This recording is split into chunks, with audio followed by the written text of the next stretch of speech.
Hey guys, what's up? In this tutorial we're going to break down for you how you can create a pie chart in your documents and sheets on Google Sheets in 2026. So let us get started. Alright guys, so let me go with that set of data here. So what you will need to do is highlight the entire set of data you'd like to create or convert into a chart. After that, click into Insert here at the top and hover your mouse, click into Chart here.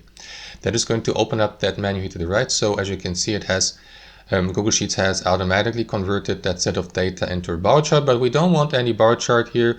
We want another chart type. So here in the top right corner under Setup, guys, you will see the chart type. Click into it and select the one you'd like to go with. So we got line charts, areas, column, bars, and so on and so forth. And we got also pie charts, as you can see. So you can select one of these here.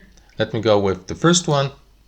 And there you go. Now, as you can see, that data has been converted accurately and precisely into a pie chart, and it is being represented here in that pie chart. So you may move that pie chart along your document, as you can see, if you don't want to overlap your table. So let me move it here.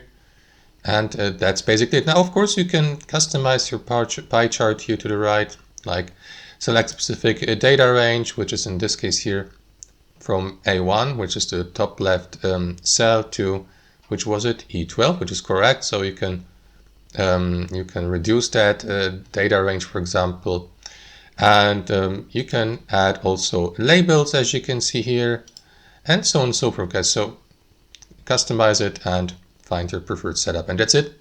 Thanks for watching and have a wonderful day.